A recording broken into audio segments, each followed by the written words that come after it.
Hello students, जैसा कि आप सभी लोगों का जो एसएससी सीएचएसएल का एग्ज़ाम है वो 2 अगस्त से शुरू हुआ था। तो 2 से लेकर के 4 अगस्त तक एग्ज़ाम हो चुके हैं। आज है 5 अगस्त और 5 अगस्त को आपका कोई भी एग्ज़ाम नहीं है यहाँ पर। तो जो भी क्वेश्चंस हमें मिल पाए इंग्लिश से रिलेटेड इन 3 दिनों में पूछे गए, तो उन 3 दिनों का एनालिसिस करवाने वाले हैं ओवरऑल, कि जो भी क्वेश्चंस मिल पाया है हमें, क्योंकि इंग्लिश के क्वेश्चन कम ही यहाँ पर मिल पाते हैं। तो 2 से यहाँ पर 5 नहीं, 2 से 4 होगा यहाँ पर, 2 से 4 अगस्त के बीच में जो भी हुए। तो आप लोगों को बस थोड़ा वीडियो को लाइक कर देना है, शेयर कर देना है, जिससे कि हमें भी मोटिवेशन मिलता रहे, आप लोगों के लिए काम करते रहें। बाकी चैनल को ज़रूर सब्सक्राइब करें, क्योंकि हर एग्ज़ाम का जो एनालिसिस यहाँ पर आपको मिलता रहेगा। सिनोनिम्स से हम शुरुआत करेंगे। जैसे सिनोनिम्स में वर्ड दिया हुआ है, पहला वर्ड दिया हुआ है यहाँ पर मीग्रे। तो मीग्रे की बात करें तो मीग्रे कमी होता है, यानी किसी चीज़ की कमी होना, इसका जैसे सिनोनिम्स पूछा गया था। तो इनएडेक्वेट इसका सिनोनिम्स हो जाएगा, इनसफिशिएंट इसका सिनोनिम्स हो जाएगा, लिमिटेड इसका सिनोनिम्स हो जाएगा। और एंटोनिम्स की बात करें तो एबंडांट हो जाएगा, यानी प्रचुर मात्रा में होना एंटोनिम्स, यानी कि क्योंकि मीग्रे कमी होता है, प्लेंटीफुल हो जाएगा। बाकी यहाँ पर सिनोनिम्स पूछे गए थे, तो इनएडेक्वेट, इनसफिशिएंट, लिमिटेड, ये सारे यहाँ पर सिनोनिम्स के तौर पर यूज किए जाएंगे। नेक्स्ट क्वेश्चन है, एक देखिए आपका पूछा गया था टेन्योर पूछा गया था। तो टेन्योर की बात करें कि टेन्योर होता है कि आपका टाइम पीरियड होता है, कि जो कार्यकाल जिसको बोलते हैं। इसके बात करें यहाँ पर सिनोनिम्स की, तो ऑक्यूपेंसी हो जाएगा, टीनेंसी हो जाएगा, टीनेंसी वगैरह हो जाता है, ऑक्यूपेंसी हो जाता है। तो ये जो वर्ड हैं आपके टेन्योर के यहाँ पर सिनोनिम्स के तौर पर यूज किया जा सकते हैं। बाकी एंटोनिम्स को हमने 1-2 जगह नीचे लिख दिया है, तो एंटोनिम्स भी आप लोग देख लेंगे। नेक्स्ट जैसे यहाँ पर लिया हुआ है ह्यूज की बात करें, तो ह्यूज ये कोई ऐसा वर्ड नहीं है जो आप लोगों ने ना सुना हो, मोस्टली सभी ने सुन रखा होगा ह्यूज की बात करें। तो ह्यूज जो है यहाँ पर इनार्मस हो जाएगा इसका सिनोनिम्स, वास्ट हो जाएगा, इमेंस हो जाएगा, यानी कि बड़ा या विशाल होना इसका मतलब होता है। नेक्स्ट वर्ड दिया हुआ है रेमिटेंस। तो देखिए रेमिटेंस वर्ड अगर आप लोगों का बैंक से रिलेटेड काम रहता है, और बैंक से रिलेटेड जो मैसेजेस और आपके कुछ मेल्स वगैरह आते हैं, उसमें रेमिटेंस वर्ड का प्रयोग मोस्टली किया जाता है। तो उसमें रेमिटेंस आपने ज़रूर लिखा हुआ देखा होगा।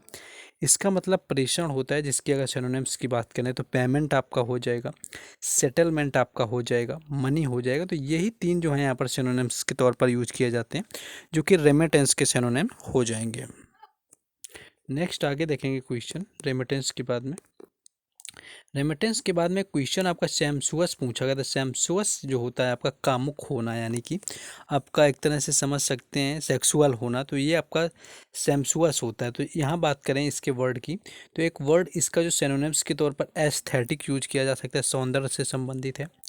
यहाँ पर समटुअस यूज किया जा सकता है, प्लेजरेबल यहाँ पर यूज किया जा सकता है। तो ये जो वर्ड हैं यहाँ पर एस्थेटिक, सेम्सटुअस, प्लेजरेबल, तो ये सारे जो वर्ड हैं यहाँ पर सेम्सुअस के सिनोनिम्स के तौर पर यूज किए जा सकते हैं।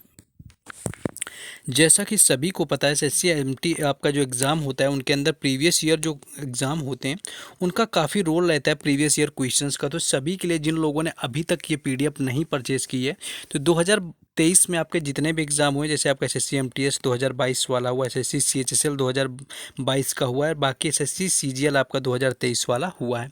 इन शिफ्टों में जितने भी जीके जीएस के क्वेश्चन पूछे गए हैं, सभी क्वेश्चंस को बहुत सारे एक्स्ट्रा फैक्टर लगा करके पीडीएफ आपकी तैयार कर दी गई है, जो कि आपके सभी एग्ज़ाम के लिए एसएससी के बेहद ही महत्वपूर्ण होने वाली है। एक पीडीएफ, यानी कि एक एग्ज़ाम की अगर पीडीएफ आप लेंगे तो आपको 25 रुपीज़ पे करने हैं। बाकी अगर तीनों पीडीएफ आप कॉम्बो परचेज़ करते हैं तो आपको 49 रुपीज़ में ये मिल जाएगा। आपके हर एग्ज़ाम एसएससी के लिए काफ़ी इंपॉर्टेंट है। जो लोग परचेज़ करते हैं, देखिए हमारा काम होता है हर एग्ज़ाम की सेल होती है, यहाँ पर लोग जुड़े हुए हैं वो हर एग्ज़ाम की लेते हैं। तो जिन लोगों ने ऑलरेडी ले रखा है उनके उनसे अब उनके रिव्यूज़ जो हैं काफ़ी अच्छे हैं, वो लोग इसको मोस्टली परचेज़ करते हैं। हर एग्ज़ाम के वो ऑनलाइन उनकी पहले से प्री बुकिंग कराते हैं कि सर हमें इसका दे देना, जब रेडी हो जाए इन्फॉर्म कर देना। तो आपको लेना है तो आप इस नंबर पर परचेज़ कर सकते हैं, बहुत ही बेनिफिशियल आपके लिए होने वाली। तो चलिए शुरू करेंगे, अपने क्वेश्चन में वापस आएंगे। नेक्स्ट एक देखिए वर्ड यहाँ पर जैसे केयरफुल पूछा गया था। तो केयरफुल वर्ड की बात करें तो केयरफुल जो वर्ड है ये काफ़ी मतलब आसान वर्ड है, कई बार सभी ने सुन रखा होगा। केयरफुल ऐसा नहीं है जो सुना ना हो। केयरफुल आपका सावधान होता है, जिसके सिनोनिम्स के तौर पर कॉशंस हो सकते हैं, कॉशियंस हो सकता है, हेडफुल हो सकता है आपका, विजिलेंट हो सकता है, यानी कि चौकन्ना होना। तो ये वर्ड है यहाँ पर आपके केयरफुल के सिनोनिम्स हो सकते हैं। नेक्स्ट एक पूछा गया था एकोमोडेटिव आपका पूछा गया। तो एकोमोडेटिव क्या होता है आपका, उदार होता है। एकोमोडेटिव जो होता है उदार होता है। जिसकी बात करें हम अगर यहाँ पर सिनोनिम्स की, तो फ्रेंडली अगर आपको दिया होगा हो सकता है, या आपका एकोमोडेटिंग दिया होगा, या सोलिसिटियस दिया होगा। तो ये जो वर्ड हैं आपके यहाँ पर सिनोनिम्स के तौर पर यूज किया जा सकते हैं एकोमोडेटिव के। तो ये आपका एकोमोडेटिव पूछा गया था। नेक्स्ट क्वेश्चन है, नेक्स्ट एक क्वेश्चन पूछा गया था कि एप्रेहेंड का वर्ड का सिनोनिम्स क्या होगा। तो एप्रेहेंड की बात करें तो एप्रेहेंड होता है यानी पकड़ना, यानी कि सीज कर देना। किसी बाइक को एप्रेहेंड, समझ रहे हैं ना, किसी चीज़ को जब्त करना या पकड़ना जो होता है आपका एप्रेहेंड होता है। जिसके वर्ड की बात करें यहाँ पर सिनोनिम्स अरेस्ट हो जाएगा, कैप्चर हो जाएगा, कॉम्प्रेहेंड हो जाएगा, या सीज करना हो जाएगा, जो बाइक के लिए यूज किया जाता है।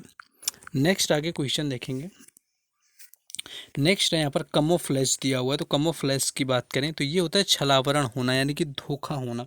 कमोफ्लेज कपड़े भी होते हैं, जैसे कि जो आर्मी वाली ड्रेस होती है, वो पेड़ पौधों के जब बीच में वो लोग लेटते हैं जाके, तो उसी तरह के कपड़े पहन लेते हैं कि किसी को देखकर ये पता ना चले कि कोई यहाँ पर खड़ा हुआ है। कुछ कीड़े मकोड़े होते हैं, जैसे गिरगिट होता है यहाँ पर, वो सबसे ज़्यादा कलर चेंज करता है। अब तो मान लो इंसान ही चेंज करते हैं, बोलते हैं लोग ऐसा।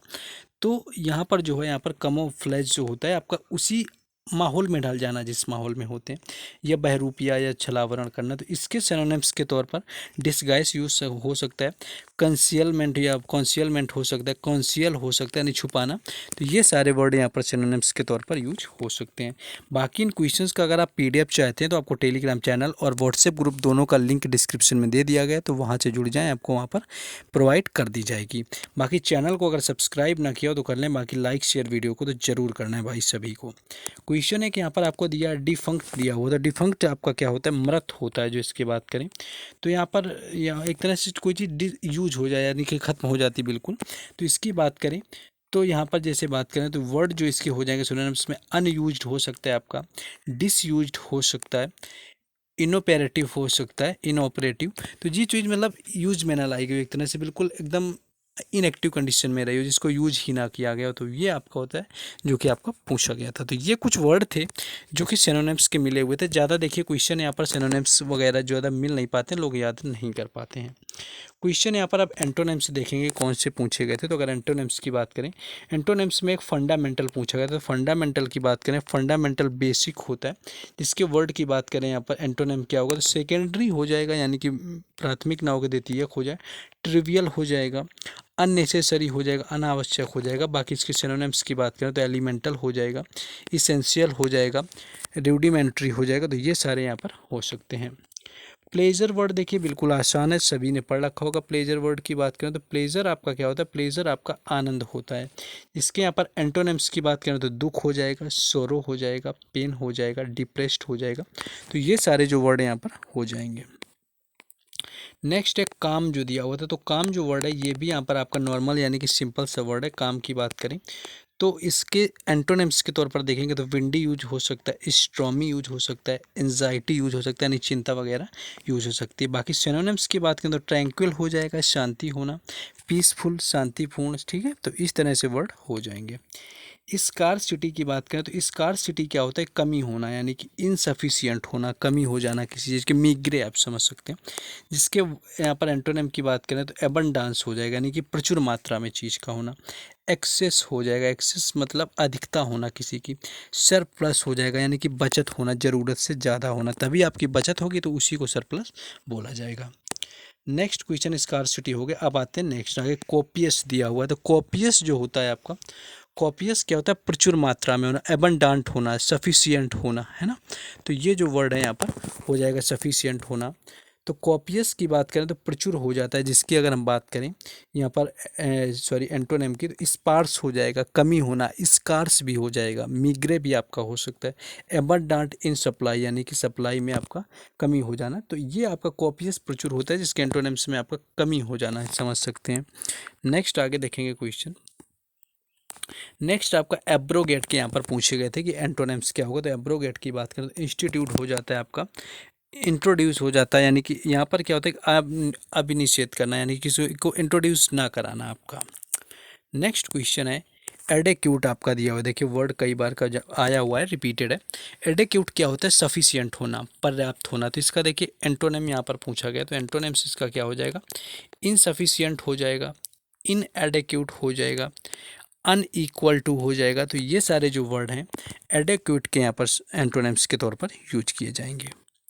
नेक्स्ट एक क्वेश्चन दिया हुआ था, कॉन्सिक्वस दिया हुआ था। तो कॉन्सिक्वस की बात करें तो कॉन्सिक्वस होता है विशिष्ट होना, यानी कि विशेष होना, कुछ स्पेशल होना, यानी कि बिल्कुल सामने होना, विशिष्ट होना। तो यहाँ पर अगर इसके एंटोनिम्स की बात करेंगे तो आपका हिडन हो जाएगा एंटोनिम्स के तौर पर, इनडिस्टिंक्ट हो जाएगा, इनविजिबल हो जाएगा। तो ये सारे जो वर्ड हैं कॉन्सिक्वस के यहाँ पर एंटोनिम्स के तौर पर हो जाएंगे। कॉलोस की बात करें तो जो कॉलोस होता है ये क्या होता है, कठोर होना, हृदय शून्यता होना, निर्दयी होना, जिसका मतलब हो जाता है। इसके अगर एंटोनिम्स की बात करें तो काइंड आपका हो जाएगा, दयालु होना, कंपैशनेट होना, दयालु होना। तो ये जो वर्ड हैं यहाँ पर हो जाएंगे कॉलोस से रिलेटेड आपके एंटोनिम्स। नेक्स्ट एक यहाँ पर दिया हुआ परजर्वेंस दिया हुआ था। तो परजर्वेंस क्या होता है, डिटरमाइंड आप समझ सकते हैं। परजर्वेंस होता है डिटरमाइंड होना, दृढ़ निश्चयी होना। जिसके एंटोनिम्स की बात करें तो एपैथी होना, यानी कि बिल्कुल शून्यता होना, उदासीन होना। कावर्डिस यानी कि कायरता होना जिसके अंदर, इनडिफरेंस जिसको कोई फर्क ही ना पड़ता हो। तो इस तरह के जो वर्ड हैं एंटोनिम्स के तौर पर याद किया जा सकते हैं परजर्वेंस के या डिटरमाइंड के, यानी कि जो बिल्कुल दृढ़ निश्चयी होते हैं, बिल्कुल दृढ़ होना, यानी कि दृढ़ता जिसके अंदर हो पूरी तरह से। ये आपका सिनोनिम्स था। स्कार्सिटी, एब्रोगेट आपका हो चुका है, एडेक्वेट, कॉन्सिक्वस हो गया, कॉलोस भी आपका हो गया, परजर्वेंस हो गया। अब आते हैं लिबरल में। लिबरल एक वर्ड यहाँ पर आपका पूछा गया था। तो लिबरल की अगर बात करें तो देखिए लिबरल क्या होता है, उदारवादी होना, यानी कि बिल्कुल उदारवादी हो, खुले दिमाग का हो, बहुत ज़्यादा किसी को लेन देन करता हो, दान पुण्य करता हो। तो यहाँ पर अगर इसके एंटोनिम्स की बात करें कि नैरो माइंडेड, छोटे दिमाग का होना, तुच्छ प्रवृत्ति का होना, ठीक है। तो नैरो माइंडेड आपका हो जाएगा। बायोगोटेड हो जाएगा आपका, बायोगोटेड हो जाएगा, स्कैंट हो जाएगा। तो ये जो वर्ड है यहाँ पर लिबरल के एंटोनिम्स के तौर पर यूज किए जाएंगे। नेक्स्ट जैसे यहाँ पर वर्ड दिया हुआ है, नेक्स्ट वर्ड है इमिनेंट दिया हुआ है। तो इमिनेंट की बात करें तो इमिनेंट क्या होता है, करीब होता है। इमिनेंट मतलब करीब होना, पास होना। इसके अगर एंटोनिम्स की बात करें तो रिमोट हो जाएगा। रिमोट होता है दूरस्थ, दूर होना, लेट होना, रिसेंट होना, डिलेड होना। तो ये सारे जो हैं यहाँ पर इमिनेंट के एंटोनिम्स के तौर पर यूज किए जा सकते हैं। नेक्स्ट है जॉय की बात करें तो जॉय आपका क्या होता है, जॉय होता है आनंदित होना। जॉय क्या होता है, आनंदित होना यहाँ पर, यानी कि जॉय क्या होता है, आनंदित होना, कि आप खुश होते हैं। जिसकी अगर बात कर लें एंटोनिम्स की तो माइजरी हो जाएगा, डिस्पेयर हो जाएगा, ट्रिब्यूलेशन हो जाएगा। तो ये सारे जो वर्ड हैं यहाँ पर जॉय वगैरह के हो जाएंगे। नेक्स्ट क्वेश्चन है ग्लैड क्या है, कि ग्लैड जो है आपका प्रसन्न होता है। ग्लैड क्या होता है, प्रसन्न होना, खुश हो जाना, यानी कि डिसमेयर्ड हो जाएगा आपका, एनॉयड हो जाएगा, अनविलिंग हो जाएगा। तो ये सारे जो वर्ड हैं यहाँ पर एंटोनिम्स के तौर पर यूज किए जा सकते हैं ग्लैड के। नेक्स्ट क्वेश्चन एक ऑकवर्ड देखा होगा, वर्ड ऑकवर्ड पूछा गया। तो ऑकवर्ड क्या होता है, अजीब होना, यानी ऑकवर्ड लगता है कोई चीज़ होती है, अजीब सी होना। जिसकी अगर बात करेंगे यहाँ पर एंटोनिम्स क्या हो जाएंगे, तो एंटोनिम्स इसका हो जाएगा ईजी हो सकता है, कन्वीनिएंट हो सकता है, रिलैक्स्ड हो सकता है। तो ये जो वर्ड हैं यहाँ पर एंटोनिम्स के तौर पर यूज किए जा सकते हैं। नेक्स्ट एक वर्ड दिया हुआ है फ्रेंडली। फ्रेंडली की बात करें तो फ्रेंडली क्या होता है, मित्रवत होना। जिसकी अगर बात करें यहाँ पर एंटोनिम्स की तो एनमिटी आपका हो जाएगा, एनमिटी होती है दुश्मनी, हॉस्टाइल हो जाएगा, अनफेवरेबल हो जाएगा, अनफ्रेंडली हो जाएगा। तो ये जो वर्ड हैं यहाँ पर यूज किए जा सकते हैं। नेक्स्ट एक वर्ड है यहाँ पर फ्रूगैलिटी दिया हुआ है। फ्रूगैलिटी क्या होता है, जैसे बोलते हैं फ्रूगल पार्टी है, यानी कि बुरी होना, अच्छी ना होना, शानदार ना होना, घटिया टाइप का होना। तो ये आपकी होती है फ्रूगैलिटी। इसकी बात करें एंटोनिम्स की तो एक्स्ट्रा वैगेंस हो जाएगा, अधिक खर्चीला या उड़ाऊ टाइप का, लग्जरियस शानदार होना, लैविश शानदार, प्रोफ्यूज अच्छा सब होना, है ना। तो ये जो है यहाँ पर इसके एंटोनिम्स के तौर पर यूज किए जाएंगे। ईडियम एंड यहाँ पर फ्रेजेस की बात करें तो पहला यहाँ पर दिया हुआ है add insult to injury. Add insult to injury की मतलब होता है कि ये तब यूज करते हैं कि यहाँ पर कोई अपसेट हो, you already upset about something, और लोग उसी पर आके फिर आपसे किसी चीज़ को लेकर के इरिटेट करने लगे, तो वो होता है एड इंसल्ट टू इंजरी, यानी कि जले पर नमक छिड़कना जिसको बोलते हैं। तो आसानी से ये बिल्कुल ऑप्शन जब आपके सामने होगा तो इसको आसानी से आप लोग कर लेंगे। एक क्वेश्चन है at crunch of times. At crunch of times क्या होता है? Is the moment when something must be decided और डन और difficulty can no longer be avoided. यानी कि at the crunch of time क्या होता है कि कोई चीज़ जब आप करना चाह रहे हैं, बिल्कुल आप डिसाइड कर लेंगे किसी चीज़ को करने के लिए, बिल्कुल डिसाइडेड है कोई चीज़, तो फिर ये नहीं देखना है उसको, इसलिए अवॉइड नहीं करना है कि कितनी यहाँ पर कठिनाई आने वाली है और या किसी वजह से नहीं रुकना है। वही मतलब कि कोई चीज़ अगर आपने ठान रखी हुई है तो उसको करना है, ये बहाना वहाँ पर नहीं देना है कि ये डिफ़िकल्ट है या कुछ करके वहाँ पर उसको अवॉइड नहीं किया जा सकता है। बोलते हैं ना कि फिर मुश्किल क्या आसान क्या, ठान लिया तो ठान लिया। कुमार गौरव सर काफ़ी यूज करते हैं आपके। क्वेश्चन यहाँ पर एक है ग्रीन हॉर्न। ग्रीन हॉर्न क्या होता है? अनएक्सपीरियंस्ड होना, यानी कि किसी चीज़ में एक्सपीरियंस ना हो किसी को, तो ये अनएक्सपीरियंस पर्सन के लिए इसका यूज किया जाता है। नेक्स्ट वर्ड है गिव ऑल ईयर्स। तो गिव ऑल ईयर्स की बात करें तो इसका मतलब होता है लिसन केयरफुल्ली एंड अटेंटिवली, यानी कि किसी को ध्यान से और सावधानी पूर्वक जो सुनना होता है वो होता है गिव ऑल ईयर्स का यहाँ पर मतलब। नेक्स्ट है ब्लो विद द विंड। यानी कि ब्लो विद द विंड क्या होता है कि हवा के साथ बहना। जिसकी बात करें to be resilient and adaptor to harsh event, यानी कि जैसे माहौल में आप जाएं उसी माहौल में आप ढल जाते हैं, यानी कि फ्लेक्सिबल होना।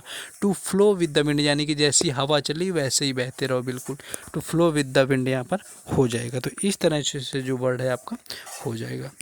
नेक्स्ट क्वेश्चन है, नेक्स्ट जो यहाँ पर एक वर्ड दिया हुआ है बाइट द बुलेट्स। तो बाइट द बुलेट्स का मतलब होता है to force yourself to do something unpleasant, यानी कि कुछ ऐसी चीज़ को करना जो आपका करने का मन ना हो या फिर डिफ़िकल्ट हो कोई चीज़, तो उसको क्या करना है कि to be brave in a difficult situation, की यानी कि कठिनाई वाली जो माहौल होता है या सिचुएशन या स्थिति होती है उसमें भी वहाँ पर आपको ब्रेव रहना होता है, वो होता है bite the bullet. Next question है ब्रेक द लेग। तो ब्रेक द लेग यहाँ पर इडियम पूछा गया था जिसका मतलब होता है use to wish someone good luck, यानी कि किसी को जब गुड लक विश करते हैं तो उसका मतलब होता है ब्रेक द लेग बोलते हैं। किसी कंपटीशन में आपने देखा होगा जैसे डांस इंडिया डांस वगैरह होता है या कोई परफॉर्मेंस करने जाते हैं वहाँ पे लोग बोलते हैं ब्रेक द लेग। तो ये थोड़ी मतलब होता है कि पैर तोड़ दो, उसका कुल मिला के मतलब यही होता है बेस्ट ऑफ लक, तो उसको ब्रेक द लेग बोला जाता है। नेक्स्ट है कि मेकअप वंस माइंड। तो मेकअप वंस माइंड का मतलब होता है make a decision about something, यानी कि किसी चीज़ के बारे में आप बिल्कुल माइंड मेकअप कर लिया आपने कि हमें यही करना है। तो डिसीजन जब किसी चीज़ के बारे में लेते हैं तो वो होता है मेकअप वंस माइंड। नेक्स्ट है अलॉट ऑफ हैप्पीनेस। तो अलॉट ऑफ हैप्पीनेस जो बहुत ज़्यादा खुशी होना होता है उसको बोलते हैं टू बी ऑन क्लाउड, यानी कि बिल्कुल सातवें आसमान में आपका होना। नेक्स्ट यहाँ पर कुछ वन वर्ड दिए हुए हैं। वन वर्ड की बात करें तो वन वर्ड में पहला है कि vehicle that carries dead body, यानी कि जो डेड बॉडी कैरी करती है वैन, उसको क्या बोलते हैं? तो वो हेयर से वैन आपका होता है जो कि डेड बॉडी को कैरी करता है। नेक्स्ट क्वेश्चन था कि वन हु लव्स बुक, यानी कि जो किताबों को बहुत प्यार करता है, यानी किताबों से जिसको बहुत लगाव होता है बुक्स वगैरह से, वो क्या होता है? तो वो बिब्लियोफाइल कहलाता है, यानी कि बिब्लियोफाइल उसका राइट आंसर हो जाएगा। नेक्स्ट क्वेश्चन ऐसा था कि मेमोरी लाइक अ सीफ, यानी कि बिल्कुल छलनी की तरह मेमोरी हो, तो उसका मतलब होता है फॉरगेट थिंग्स वेरी इजली, वो बहुत जल्दी से चीज़ों को भूल जाए, उसके लिए यूज किया जाता है मेमोरी लाइक अ सीफ। नेक्स्ट आगे क्वेश्चन है, एक क्वेश्चन वन वर्ड में आया हुआ था स्टडी ऑफ कॉइन्स। तो स्टडी ऑफ कॉइन्स सभी को पता होगा कि ये नुमिस्मैटिक्स कहलाता है, यानी कि जो कलेक्ट करता है उसको नुमिस्मैटिस्ट बोला जाता है, और जो ये स्टडी होती है इसको बोलते हैं नुमिस्मैटिक्स, इसको बोला जाता है। नेक्स्ट आगे देखेंगे क्वेश्चन। नेक्स्ट एक क्वेश्चन ऐसा था कि one who always see worst outcome, जो हमेशा बुरी सिचुएशन को देखता है वो क्या कहलाता है?